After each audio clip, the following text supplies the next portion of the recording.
Não narrar, trilha, melancólica, com tom de suspense sutil. The sun was merciless that Tuesday, a harsh, indifferent glare bouncing off the asphalt, making the air shimmer above the boxes piled high at the curb. My home, the only one I had ever known, was gone, sold, and with it, apparently, went my dignity. Não narrar, SFX, sons de estante de mudança, caixas sendo arrastadas, vozes abafadas. My nephews, Michael and David, moved with the brusque efficiency of men on a mission. A mission to erase me, it seemed. They were in and out of the house, slamming doors, barking orders at the hired movers. They barely looked at me, sitting on the porch swing, watching the last vestiges of my life being packed away, or, in this case, thrown away. I saw them then, tucked between an old dusty lamp and a cracked terracotta pot. My albums, generations of faces, my parents' wedding, my own first birthday, my late husband's mischievous grin, our children, young and full of life before their own time ran out. All of them sitting there, waiting for the garbage truck. Não narrar, cena, close-up nas mãos envelhecidas do narrador, tremendo levemente. A tremor ran through my hands, not from the heat, but from a cold, sharp shock that pierced deeper than any physical pain. Michael, I called, my voice raspy, barely a whisper. He didn't hear me, or pretended not to. He was too busy directing a mover who was struggling with a heavy chest of drawers. I tried again, louder this time. Michael, David, my albums. David, the younger one, paused, wiping sweat from his brow. He glanced at the pile, then at me, a flicker of something I couldn't quite decipher in his eyes. Annoyance? Pity? Indifference? Perhaps all three. Aunt Clara, he sighed, his voice already weary. We don't have space for all that sentimental junk. The new place is much smaller. We told you. Junk? My voice cracked. Those are memories, David. Your family's memories. They're dusty old books full of strangers, Michael interjected, not even looking up as he wrestled a loose flap on a box. Nobody wants those anymore. Everything's on phones now. Strangers. My grandparents. My parents. My husband. My children. Strangers. The word hung in the air, a cruel invisible weight pressing down on me. I felt the heat rise in my cheeks, a flush of shame and indignation, not just for myself, but for every face in those worn leather bindings. Não narrar, trilha, tom mais sombrio e tenso. They had been so eager to sell the house, my beautiful sprawling home that my husband and I had built with our own hands, brick by painstaking brick. After his passing, and with my health declining, they had insisted. It's too much for you, Aunt Clara. The upkeep, the stairs. A smaller, safer place is best. And where was this safer place? A cramped, sterile apartment on the third floor of a seniors complex, chosen without a single consultation with me. A place with no garden, no porch swing, no space for a lifetime of accumulated treasures. A place where I felt like a bird, with clipped wings. I remember their persuasive voices at Sunday lunch, just a few months ago. Michael, with his slick real estate talk. The market is hot, Aunt Clara. We could get top dollar. Think of your future security. David nodding earnestly. We just want what's best for you. No more worries. No more worries, they said.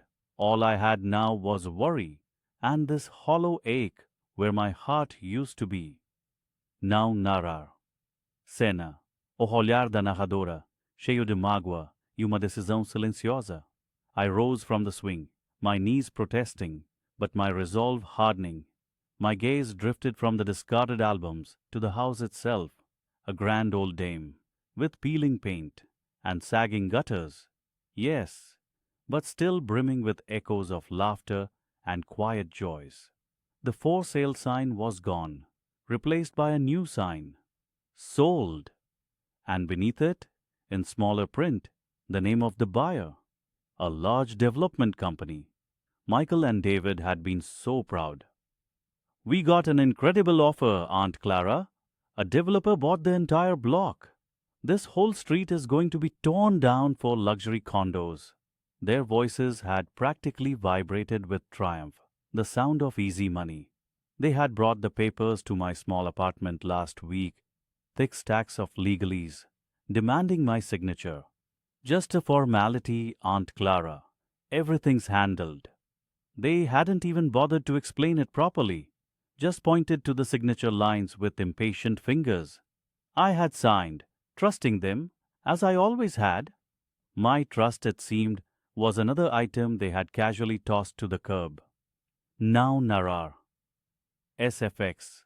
Caminhão de lixo se aproximando à distância. The distant rumble of the garbage truck grew louder. My heart hammered against my ribs. I couldn't let them go. Not like this. Not my history. My anger, a slow, simmering coal, suddenly flared into a quiet, burning fire. I walked slowly, deliberately, towards the curb. Michael saw me. "Aunt Clara, don't fuss. It's just old papers." "They're not just old papers," I said, my voice surprisingly steady, imbued with a newfound strength. "They are my life." I knelt, wincing as my joints protested, and carefully picked up the top album. The cover was faded, but the gold-embossed letters still shone. Our wedding day, July 12th, 1960. I ran my fingers over the date, a lifetime ago. A lifetime that meant nothing to them. Now narrar. Thriller, suspense building. Tom de Reviravolta. My nephews exchanged glances, annoyed. "Look, Aunt Clara, we really need to finish up here. The buyers want the property cleared by sundown." "The buyers?" I repeated, tasting the words. My eyes drifted back to the small sign, to the development company's name. It was etched into my memory, a name that now held an entirely different weight, an entirely different meaning than the one Michael and David understood. I remember the day I called the lawyer. They had chosen for me weeks ago, just to understand the fine print. A formality, they'd said. But there was one detail that had stuck with me, a quiet clause buried deep in the contract, a tiny pebble in a vast ocean of legal jargon, a clause they hadn't mentioned, a clause IQ had insisted on, a failsafe, just in case. Now narrar, SFX, o caminhão de lixo mais perto, freando. The garbage truck rumbled to a stop just a few houses down. Its mechanical growl was a death knell for my precious past. "Get them in the car, Aunt Clara," David urged, clearly exasperated. "We're leaving." I clutched the wedding album to my chest, its cardboard edges digging into my skin. I straightened up, ignoring their impatient stares, ignoring the sweat trickling down my back. I looked at my house one last time, then at my nephews, their faces set in exasperated impatience. They thought they had stripped me bare. They thought they had left me with nothing but a few meager possessions and a lifetime of faded memories, fit only for the trash. But they were wrong. So utterly, fundamentally wrong. Now narrar. Cena. Narradora pega o celular. Determinação em seus olhos. My phone, an old flip model they'd reluctantly bought me, felt heavy in my hand. I opened it, my thumb finding the familiar numbers I had memorized from the small print on the sold sign. I didn't hesitate. Not for a second. "Aunt Clara, what are you doing?" Michael demanded, a hint of unease finally creeping into his voice. I ignored him. My finger hovered over the call button. The garbage truck was now directly in front of my albums, its hungry jaws open and waiting. Não narrar. Trilha. Som de descagem. Clique forte, seguido por silêncio tenso. I pressed call. "Hello." A professional female voice answered on the other end. You've reached Sterling Developments. How may I help you? My voice, clear and steady, surprised even myself. Yes, my name is Clara May Henderson. I believe I am the rightful owner of the property at 142 Evergreen Lane, and I need to speak to the head of your development project immediately. The woman paused, a beat of confusion. Excuse me, Mrs. Henderson, but our records show that property was recently acquired by Sterling Developments. It's been fully purchased. Yes, I said, my gaze sweeping over my nephews, who now stood frozen, their mouths slightly agape. But you see, there's a small detail, a very important clause, one that states the previous owner retains certain rights until the final demolition is complete, that is. I tightened my grip on the phone, on my album, on the quiet power I had held all along. And I assure you, no demolition will be taking place until this issue is resolved. Not on my watch. Not until every single one of my memories, my junk, is accounted for. Não narrar. Trilha. Crescendo para final dramático e pensativo. The silence that followed on my nephews' faces was more satisfying than any shout could have been. The woman on the phone, however, was about to hear a story they never knew existed, and the man who bought this entire block was about to realize that he had bought more than just land. He had bought a ticking clock, a clock I controlled. Não narrar. Trilha. Começa com melancolia suave, então transiciona para tom de resolução silenciosa. The cold, concrete against my fingertips. I knelt there, on the dirty curb, pulling the waterlogged albums from the pile of refuse. Each bend of my back was a fresh stab of betrayal. They weren't just photographs. They were fragments of a life. Of my life. My wedding day, blurred and faded. My children's first steps, their sticky fingers on cake. My husband, young and vibrant, smiling into the lens.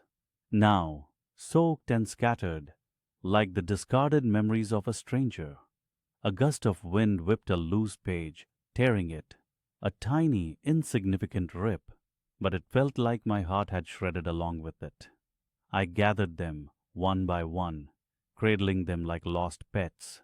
My breath caught in my throat, a thick, acrid taste of dust and disbelief. My own nephews, the boys I had watched grow, fed countless Sunday lunches, helped with their homework. The same boys who, just last week, had clapped me on the back and promised to take care of everything. Take care of everything indeed. They had taken care of themselves. A neighbor, Mrs. Henderson, walked her tiny dog past my driveway. Her eyes, usually so kind, flickered with pity. She didn't say a word, just offered a small, sad nod. I felt the shame burn through me, hotter than any anger, to be reduced to this, to be seen in my old age as nothing more than an inconvenience, my history tossed out like yesterday's trash. The house, my sanctuary for 60 years, was now a shell, empty of me, but not yet of its secrets. Não narrar, SFX. Som de páginas molhadas sendo manuseadas, suspiro profundo. I dragged the albums inside, into the hollow echoes of what was once my living room. The scent of fresh paint, meant to erase my presence, only highlighted the emptiness.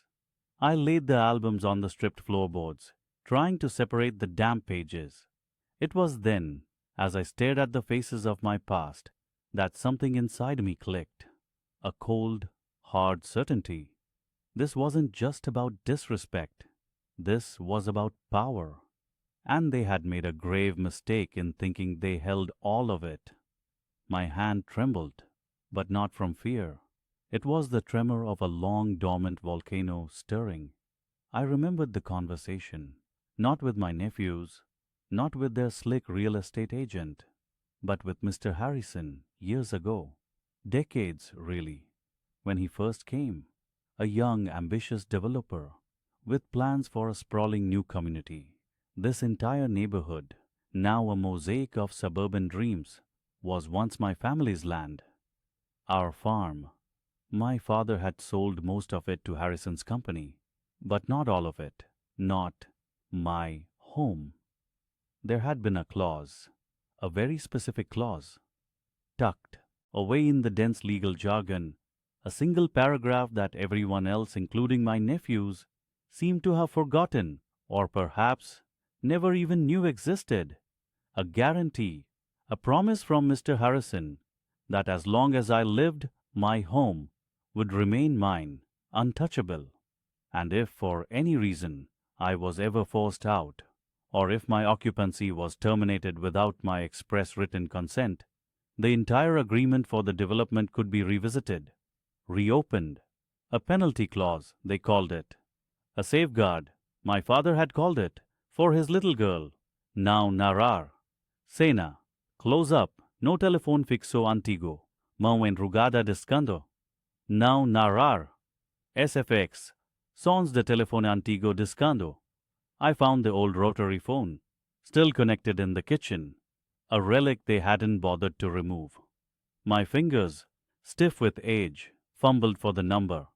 It was etched into my memory, a number I hadn't called in over 20 years. Harrison Development Group. They were huge now, a multi-billion-dollar empire. But Mr. Harrison, I knew, was a man of his word, and he remembered my father. He remembered me.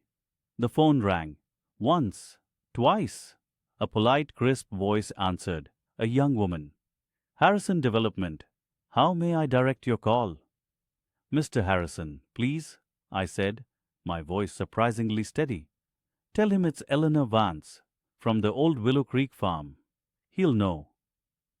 There was a moment of silence, a pause that stretched, pregnant with possibilities. Then a hushed whisper, a quick exchange of words I couldn't quite make out. Finally, a new voice, deeper, older, but unmistakable. Eleanor, is that really you? It was him, Arthur Harrison, his voice tinged with surprise, but also a hint of something else. Respect, perhaps, or recognition of a very old, very binding agreement. It is, Arthur, I replied, a small unbidden smile touching my lips. And I'm afraid we have a problem. I didn't waste words. I told him about the albums, about my nephews, about being tossed out. I could almost hear the gears turning in his mind, the subtle shift in his tone from cordial surprise to serious concern. He knew the clause. He knew the implications. The irony wasn't lost on me. My nephews, thinking they had outsmarted me, had inadvertently triggered a legal earthquake beneath their own feet. Now Narar. Trilha. Tom mais sombrio e determinado começa a surgir. Eleanor, he said, his voice now entirely devoid of pleasantries. This is unacceptable. I assure you, my company takes these agreements very seriously. This development, your father's legacy, it was built on that trust. He paused. What exactly did your nephews sell? They sold my home, Arthur, I said, emphasizing the my, or what they thought was their inherited share. To you, in fact, through your subsidiary, Meadowbrook Holdings. Another beat of silence, longer this time, then a heavy sigh. Yes, I remember the acquisition. A standard, residential purchase. They presented it as an estate sale, fully clear. They assured us you were being appropriately relocated. His voice tightened. They lied, didn't they? They did, I confirmed. They assumed I was just an old woman, with no memory, no fight left. They assumed I had no knowledge of any old contracts. They assumed I had no direct line to the man who bought all this land. Now Narar. Cena. O idoso, com olhar pensativo e determinado, segurando uma foto molhada. I could hear the rustle of papers on his end, the sharp tap of a keyboard. He was pulling up the old files, the agreement, the clause, the one that stated in no uncertain terms, that if I, Eleanor Vance, was ever removed from my home without my explicit, written, and notarized consent, the entire original land sale for the Willow Creek development would become null and void, or, at the very least, subject to a massive punitive recompense, specifically to me's, a recompense that would make the price of one house seem like pocket change. My father, a shrewd man, had loved his daughter very much. Eleanor, Arthur said finally, his voice low and steady, this is a significant breach, a very significant breach, not just by your nephews, but potentially by my company, if we didn't perform our due diligence correctly, though they assured us you had agreed to everything. I agreed to nothing, I stated, my voice like cold steel, and my albums, my memories, are sitting on the curb. Understood, he said. I'm sending my legal team to your address immediately. They will be discreet. Do not speak to your nephews. Do not tell anyone you called me. Just wait. We need to assess the full scope of this. And Eleanor, I am truly sorry this has happened. I hung up the phone, a strange blend of exhaustion and exhilaration washing over me. The quiet house felt different now, no longer a tomb of lost memories, but a silent war room. The dust motes dancing in the afternoon sun seemed to shimmer with purpose. My nephews were still celebrating their supposed windfall, probably toasting their cleverness at some fancy restaurant. They had no idea the earthquake they had just triggered, and they certainly had no idea I was sitting here, waiting for the ground to tremble. Não narrar, trilha. A música termina com uma nota de suspense e quietude resoluta. I spent the rest of the day carefully drawing my albums, page by page, trying to save what I could. Each photograph, each faded image, fueled my resolve. This wasn't just about me. It was about respect, about the countless others like me, whose stories are deemed worthless, whose lives are dismissed. My nephews would learn. They would learn that some old women still held the keys to more than just a dusty attic. Some old women held the keys to entire developments, and the story was just beginning. Now narrar, trilha, triste, melancólica, como toque de indignação crescendo lentamente. The shame, it burned deeper than any cold wind. My life, my memories, scattered like refuse. Each photograph, each yellowed letter, a fragment of my soul, abandoned, by the curb, for anyone to see, for strangers to judge. My nephews, my own blood, had not just sold my home, they had sold my dignity. Now narrar, SFX, vento leve, rangido distante. I watched from the living room window, a ghost in my own house, as the truck pulled away. The empty space where my albums had been seemed to scream their indifference. Tears streamed down my face, hot and stinging, blurring the edges of the dying light. My hands trembled, not just from age, but from a profound, guttural ache. They had stripped me bare. They thought they had won. But as the last glimmer of sun dipped below the horizon, painting the sky in hues of bruised purple, something shifted within me. The despair, the raw grief, began to curdle into something colder, harder. It wasn't anger yet. It was more like a slow, deliberate crystallization of resolve. Não narrar. Trilha. Música começa a ter tom mais sério e determinado. I remembered sitting in that very living room, just 5 years ago. Not with my nephews, who were always too busy with their important lives to visit their old aunt, but with a man named Mr. Thompson. He was a developer, a quiet, unassuming man, but with eyes that saw beyond the crumbling paint and overgrown garden. He saw potential. He saw the future. He'd shown me maps, elaborate plans for an entire residential development, a whole new community, and my little house, my small plot of land, was right in the middle of it. A crucial piece of the puzzle. He'd explained it all carefully. The historical significance of the old oak in my backyard, the unique zoning of my street. He didn't just want my house, he wanted the land it sat on and the adjacent properties to form a contiguous parcel for his grand vision. We had signed an agreement, not a standard sale, not a simple transaction. It was a preemptive right agreement, a complex option tied to the zoning changes he was pursuing for the entire area. I would retain ownership until a specific trigger, a rezoning approval, at which point he would purchase my property and several others at a pre-negotiated much higher price, a price that reflected the land's potential, not just the house's market value, a price my nephews, in their rush, had never even dreamed of. Now narra. Cena. Flashback. Rápido da assinatura do contrato. Mãos envelhecidas e mãos jovens apertando.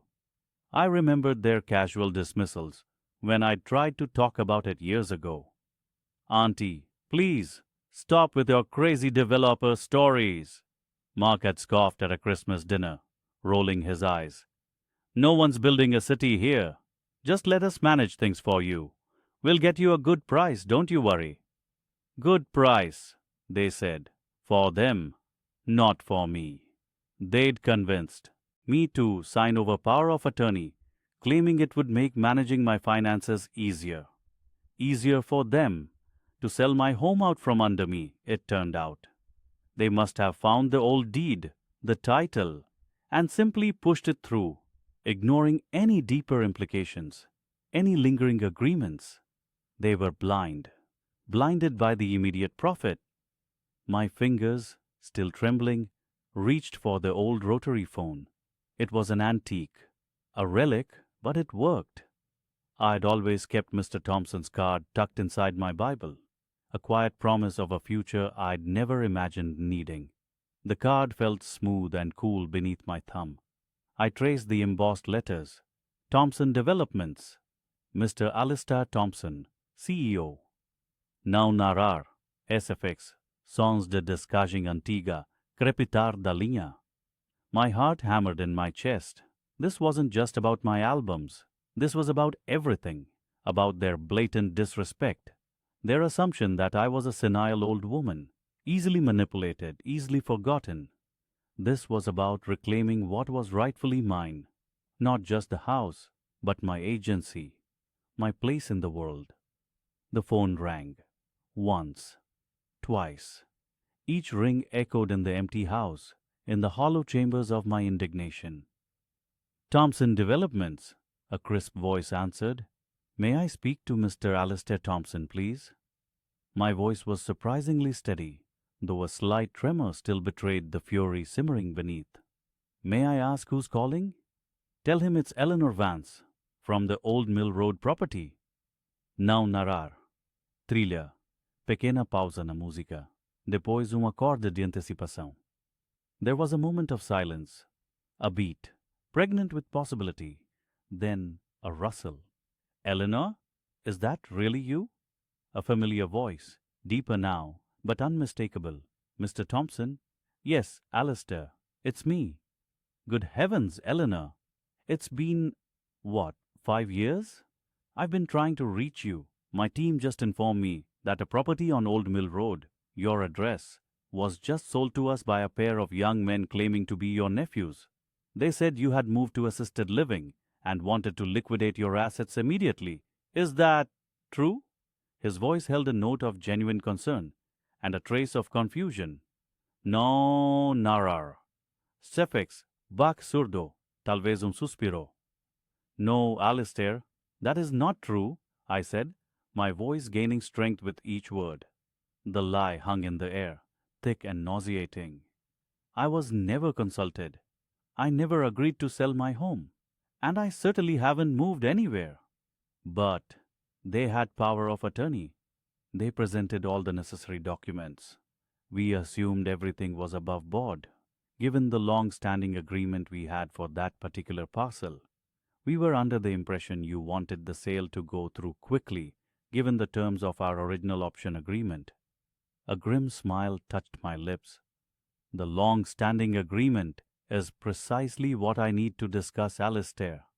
My nephews, it seems, were unaware of its existence, or perhaps chose to ignore it. They simply sold the house, believing it was theirs to dispose of, at a fraction of its true value. Não narrar. Trilha. Música volta, agora com um ar de crescente poder e intriga. A fraction, he repeated, his voice sharpening. Eleanor, your property, when combined with the adjacent lots we've since acquired, is the cornerstone of our entire Phase 2 development. Our original agreement for that specific parcel was for nearly 4 times what we just paid your nephews, pending the final rezoning approval, which, coincidentally, came through last week. My breath hitched. 4 times. And the rezoning.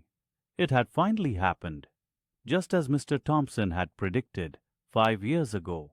My nephews, in their haste, in their greed, had sold a gold mine for pocket change, and they had done it without my consent, without even a word. So, they sold a property they legally couldn't fully convey, and at a ridiculously low price, because they were ignorant of my agreement with you, I stated, a cold clarity settling over me. That appears to be the case, Eleanor. This is highly irregular. Legally, our previous agreement with you for the larger parcel takes precedence. Their sale of the individual house might be voidable, and there are potential legal ramifications for them for misrepresentation. Não narrar. Cena. Close up.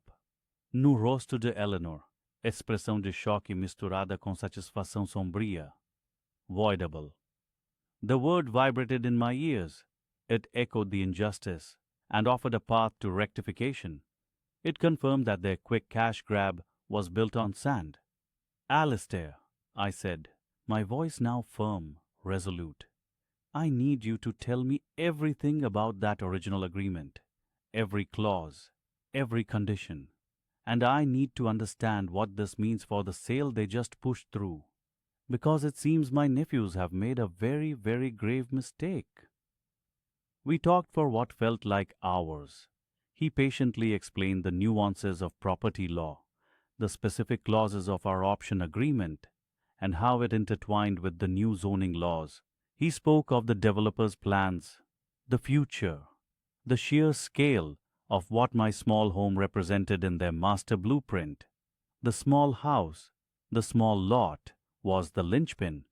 Without it, or rather, without the original agreement taking precedence, their entire development could face significant delays, even legal challenges.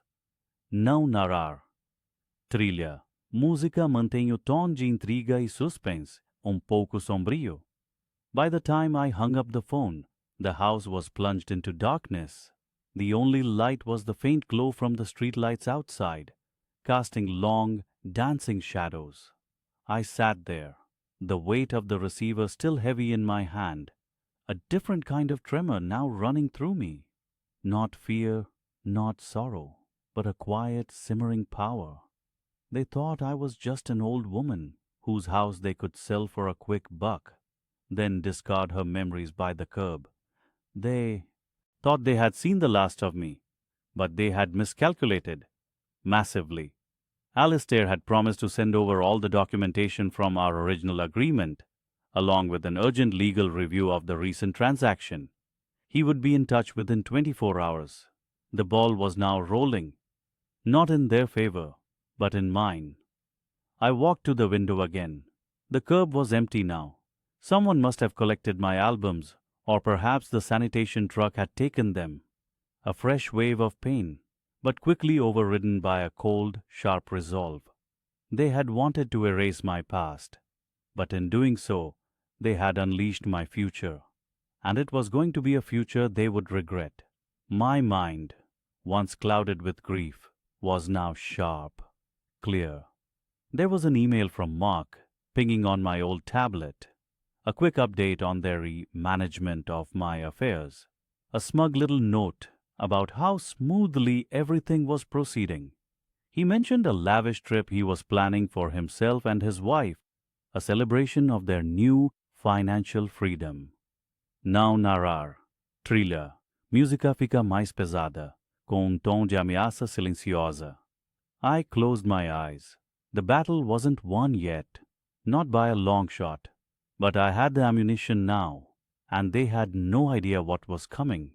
The silence of the night was pregnant with possibility and a quiet, chilling certainty. The next step, the very next step, had to be precise. It had to hit where it hurt the most.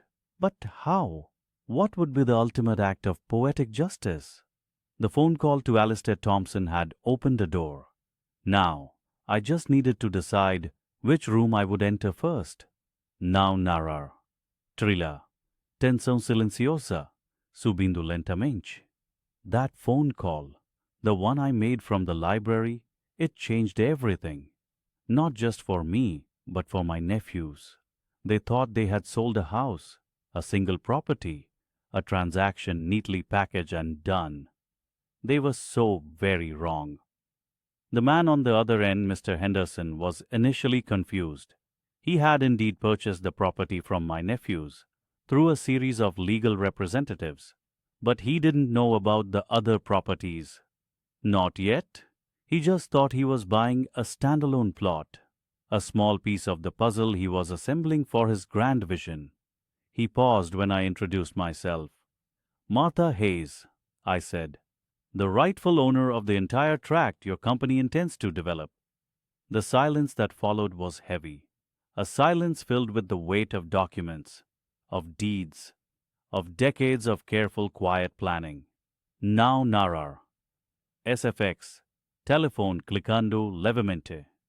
He asked me to repeat myself. I did, slowly, clearly. I own the land that your company, Henderson Holdings, has been acquiring. All of it. He stammered something about having purchased the parcels legitimately. I assured him I wasn't suggesting otherwise, on his part. My nephews, however, had only sold him my whole house, not the adjacent parcels, not the hidden tracts that made his entire development viable, the ones they didn't even know existed, the ones I had bought piece by piece over 50 years under various trusts and shell corporations, ensuring privacy and discretion. It was my legacy, my secret project, my quiet rebellion against the world. Não narrar, cena, close up, no rosto da narradora, expressão de determinação. I understand this is a shock, Mr. Henderson, I continued, my voice calm, almost detached. But your lawyers have overlooked a critical detail. My house was merely the tip of the iceberg. The entire development you are planning, the one that makes your investors so excited, relies on access and continuity that currently runs through land still legally mine, land that my nephews have no knowledge of, let alone any right to sell. He was quick, a smart man. He understood the implications instantly. A wrench thrown into a multi-million-dollar project, permits, timelines, investor confidence, all suddenly vulnerable. He asked for proof. I told him my lawyer would be in touch. Não narrar. Trilha. A tensão se intensifica pouco, mas com uma nota de triunfo velado. The next few days were a whirlwind of legal back and forths. My lawyer, Mr. Davies, a man I'd trusted for years with my most sensitive affairs, had been ready.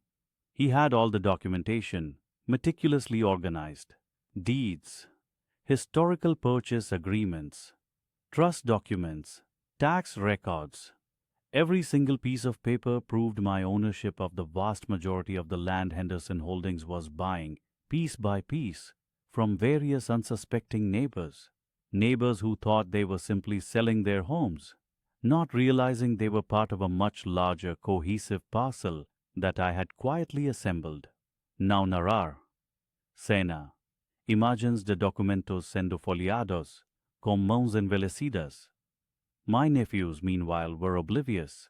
James even called me, leaving a voicemail filled with thinly veiled condescension.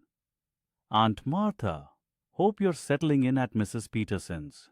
Don't worry about the house, it's all handled. The new owner is moving in soon.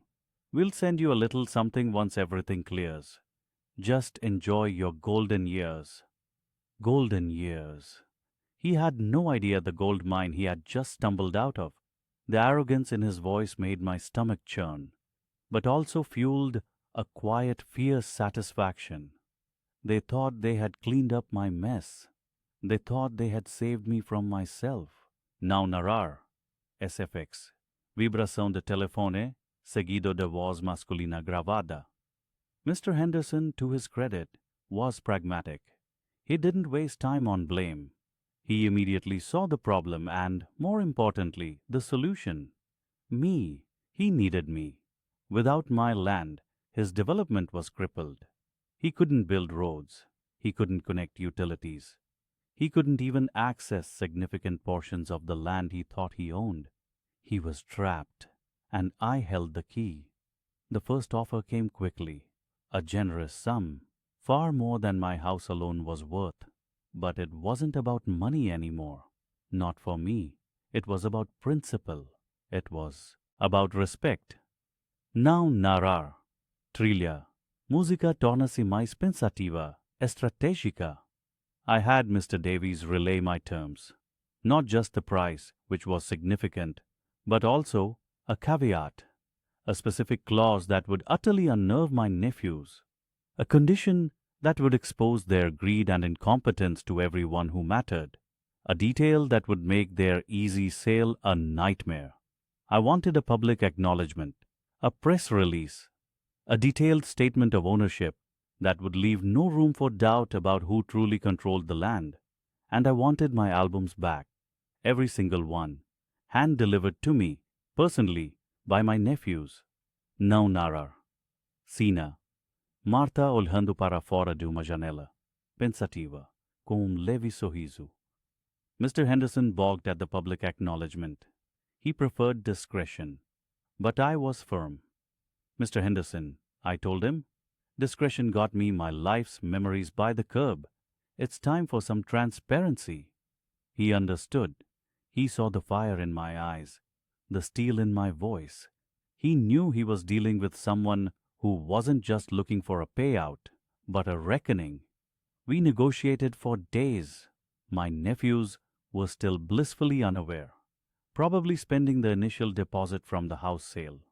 James even posted a picture on the family WhatsApp group, celebrating a successful venture with a new golf club. The irony was palpable. Não narrar. Cefex. Bate-papo de grupo de celular. Apenas som sutil. I learned that Mr. Henderson's company had already started surveying some of the adjacent lands, preparing for groundbreaking. Lands I owned. They were in a race against time, and I was their biggest obstacle or their greatest ally. It all depended on their next move. He finally agreed to my terms. All of them.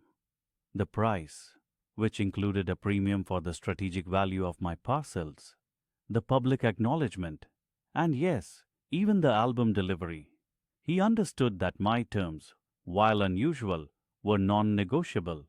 He knew that the future of his entire multi-million-dollar development hung by a thread, and that thread was me. Não narrar. Trilha. Música sobe, com tom de antecipação. My lawyer, Mr. Davies, called me with the good news. Martha, he said, they've agreed to everything. The contracts are drawn up. We just need your signature. My signature. That single elegant flourish of ink that would cement my victory and simultaneously unravel my nephew's ill-gotten gains. I took a deep breath. The years of slights, the condescension, the outright disrespect, all leading to this moment. The moment where I would reclaim not just my home, but my dignity. Não narrar. Cena. Close-up na mão de Martha, segurando uma caneta com documento à sua frente. The final agreement was comprehensive. It included a substantial sum for my house, far beyond what my nephews had received, and an even larger sum for the contiguous parcels of land. It outlined the exact wording for the press release Henderson Holdings would issue, making it clear that their development was only made possible through a separate, substantial acquisition from me, Martha Hayes, the long-term owner of the key strategic properties. It even stipulated the precise date and time the albums were to be delivered. I specifically requested that James and Robert, my two dearest nephews, be the ones to bring them. Now Narar, SFX, Som de Papel Sendo Virado. I hadn't told anyone about this. Not Mrs. Peterson, my temporary landlady, not even my closest friends. This was my secret, my quiet war. The satisfaction of knowing what was coming, while everyone else remained in the dark, was immense. The contracts were signed. The funds were transferred. A new kind of quiet began, not the quiet of despair, but the quiet hum of impending justice. I was ready. I only had to wait for the call that would summon my nephews, unknowingly, to their reckoning, the call that would tell them it was time to collect my memories. Now narrar. Trilha. Música diminui para tom misterioso e antecipatório. Fade out. Now narrar. Trilha. Suspenseful, yet hopeful orchestral music begins to swell softly. The phone rang late that afternoon, a number I didn't recognize, but the area code was from the city, not our sleepy suburb. I almost didn't answer. I was still sitting by the window, watching the empty spot where my albums had been, where my entire life had been placed for trash. But something urged me to pick it up, a quiet whisper of possibility. Mrs. Eleanor Vance, a deep, resonant voice asked. My name is Arthur Sterling. I'm the lead developer for the Green Oaks Estates project. My breath hitched. Green Oaks Estates.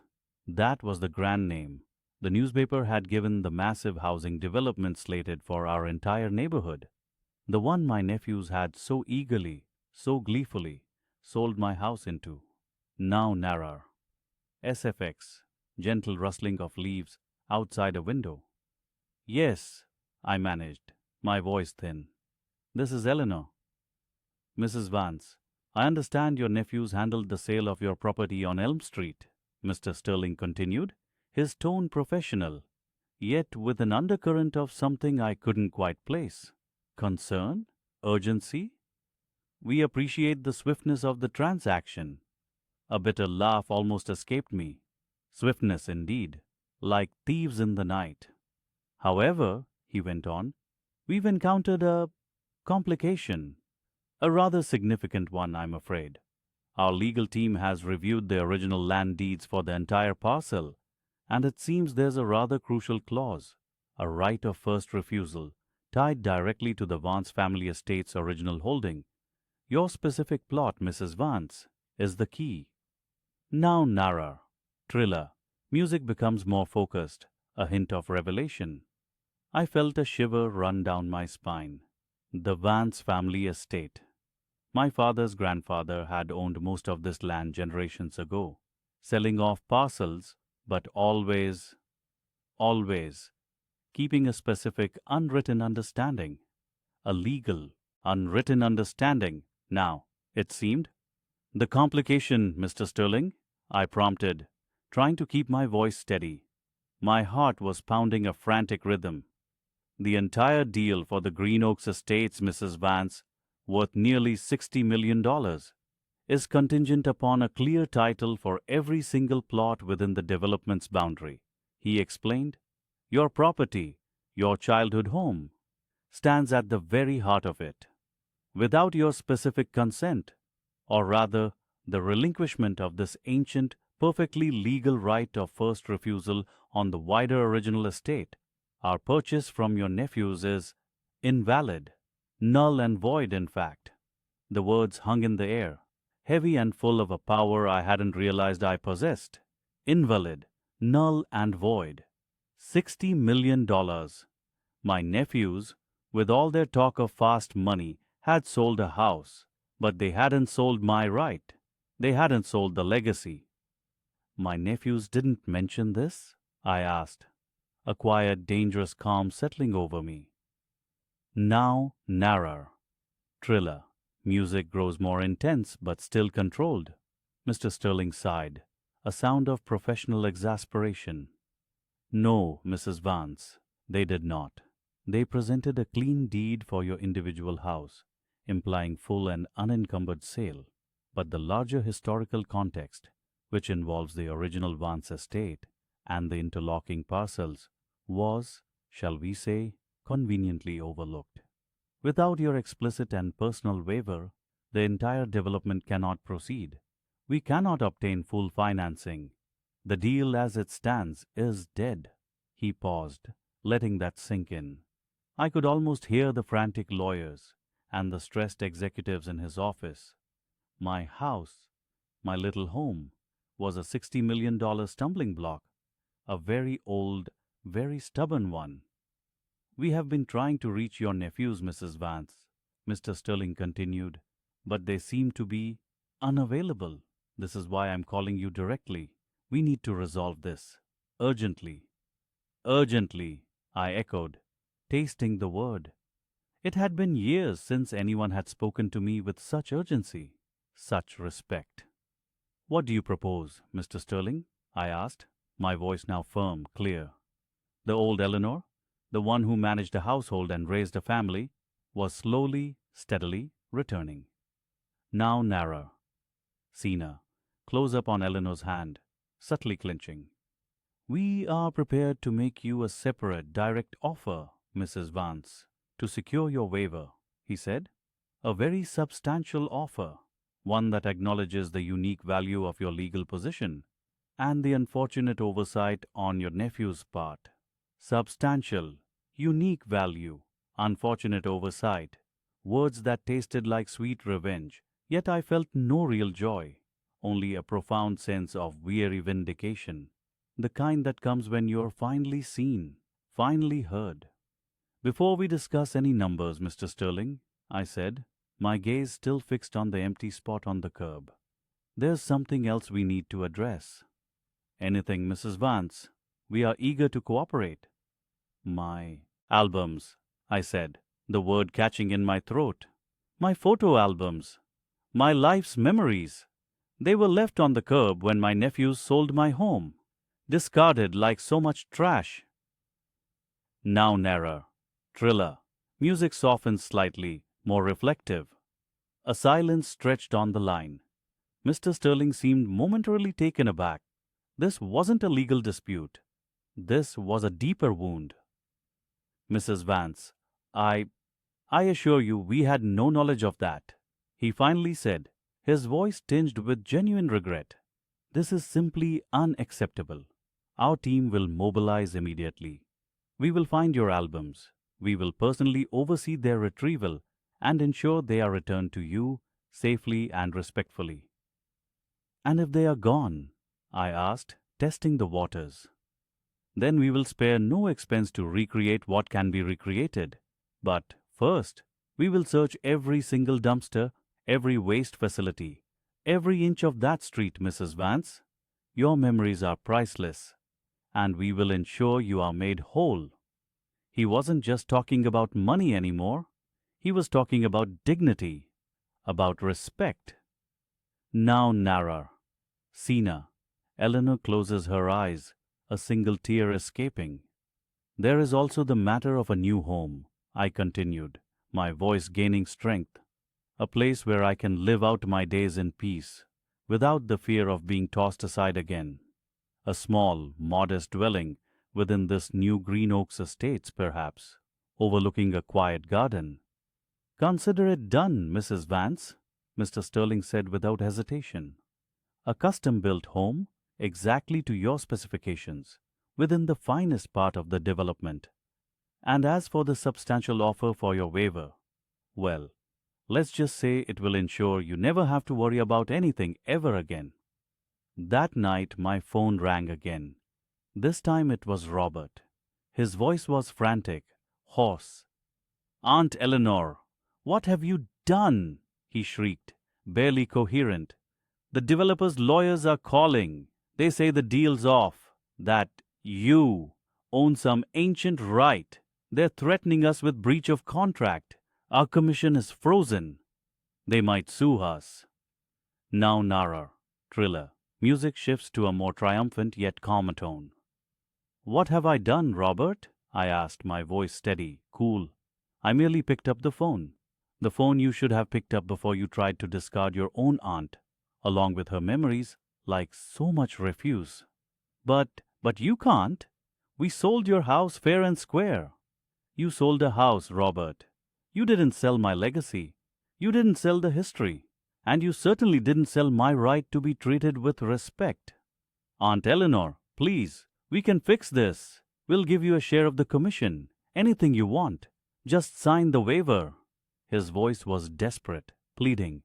It was the first time I'd heard real panic from him, real fear for his own pocket. You left my albums by the curb, Robert, I repeated, the simple words carrying the weight of all their cruelty. That hour, I called the buyer of the entire development, and he, unlike you, was willing to listen. He understands the value of a memory, the value of a legacy.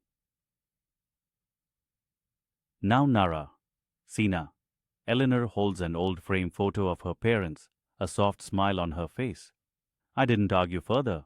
I simply listened to his increasingly desperate pleas, his promises, his hollow apologies. Then, quietly, I hung up. I didn't need their money, not anymore. I had dignity, I had respect, and soon I would have my memories back. The next few weeks were a whirlwind. Mr. Sterling's team was remarkably efficient. They located my albums. They had been picked up by a local antique dealer, who, seeing their age and condition, had thankfully stored them carefully. He was more than happy to return them when a representative from Green Oaks Estates offered a generous finder's fee. My new home in the Green Oaks Estates, specifically built to my taste, was smaller than my old house, but perfectly suited to my needs. It had a lovely, sunny garden and a quiet patio where I could sit and read or simply watch the clouds drift by. It was far from my nephews, and it was mine, truly mine, my nephews. I heard through whispers from the neighborhood, which, despite the new development, still found ways to gossip, faced significant legal challenges. The developer, having secured my waiver directly, did not entirely forgive their misrepresentation. Their commission was heavily impacted, and their reputation in the local real estate market was tarnished. They learned that some things, some rights, some people cannot be simply overlooked or discarded. Now Nara. Thriller. Gentle, reflective music fades in. I often sit in my new living room, my albums carefully arranged on a custom-made bookshelf. I flip through the pages, tracing the faces of loved ones, reliving moments both big and small. The sting of their betrayal still lingers, a faint echo in the quiet corners of my mind, but it no longer defines me. I am not the woman who was discarded. I am the woman who reclaimed her legacy, her dignity, and her peace. And sometimes I smile, a quiet knowing smile, because I remember that hour, the hour they sold my home, left my albums by the curb, the hour I called the buyer of the entire development, and how everything changed. Now Nara, Trila, music swells gently, then softly fades to a final, hopeful note. If this story resonated with you, if you've ever felt unheard or discarded, please know you are not alone. There is always a way to reclaim your story, to find your voice, and to stand firm in your truth. If Eleanor's journey touched your heart, please give this video a like to let us know. And tell me in the comments below, what is one cherished memory or possession you would never, ever let go of? Your stories inspire us all. Don't forget to subscribe to our channel for more tales of resilience and late life justice. Thank you for watching.